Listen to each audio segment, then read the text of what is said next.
Peggy 18.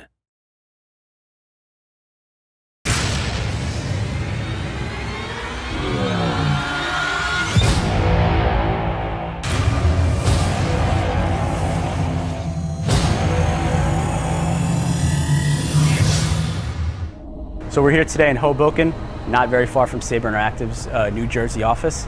And if you didn't know, Hoboken is the birthplace of Frank Sinatra.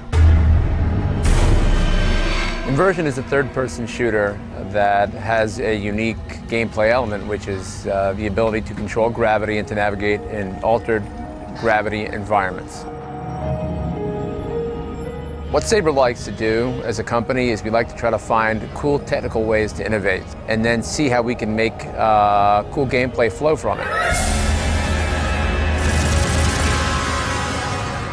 When we started designing Inversion, we wanted to take an already established genre and sort of put our own spin on it. So in the case of Inversion, we were really focused on utilizing physics, and in our opinion, the best way to utilize physics was through gravity control.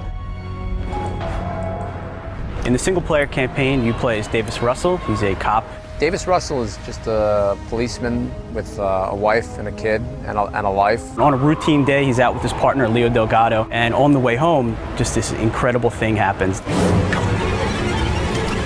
Vanguard PD, hands up! Drop your weapons! We don't know who the invasion is from. We don't know who these people are. Citizens are running down the street, there's big explosions, they're just completely puzzled. Parts of the ground are being lifted up into the air, and we don't know exactly what's happening to the world around them as gravity starts to shift and change in strange ways. So you can also play the game if you're the second player as a guy named Leo Delgado. Him and Davis have been partners for many years, and they go back quite a ways. Davis is very different from Leo, and they're a good complement to one another in the gameplay. The enemies are called the Lutadors. Davis and Leo really aren't sure where they've come from. I can kind of give you the historical background, the initial designs in terms of the art, style, and feel that we were going to do something which kind of looked a little bit like a Brazilian city. The Lutadors came from that whole idea about the influences with, you know, Portugal or Brazil, better yet. They are more savage because of the conditions that they're living in, and that their size and form is based off of that as well. And as the story progresses, you also progress with Leo and Davis. You get to find out more and more and more about what's going on. There's a lot of deep tricks that we have. Which turns what many might consider to be kind of a generic, prototypical story into something a little bit different. It's a cool twist, and we like it, and it fits. It fits for the game. Gravity as a weapon was just something that we thought would be very fun. In a third-person game, you have your guns, you have your grenades, you have all your standard stuff everyone's seen before.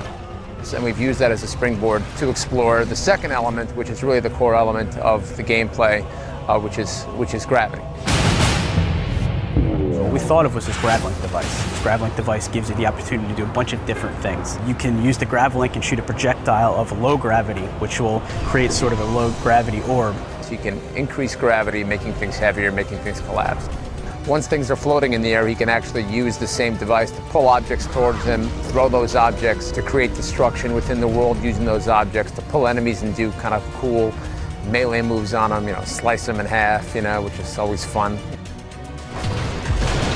Come on, move it! There's things that we didn't even know the player can do until we started playing around with gravity within the course of the game. You know, you want to get to use them, you want to learn them, and sort of become really intimate with these things. This is going to help you out. And because we're using realistic physics to simulate everything we're doing in the game world, there's no limits to what can be done. So I think people are going to be doing things that we didn't expect, and we're going to be surprised by them as well.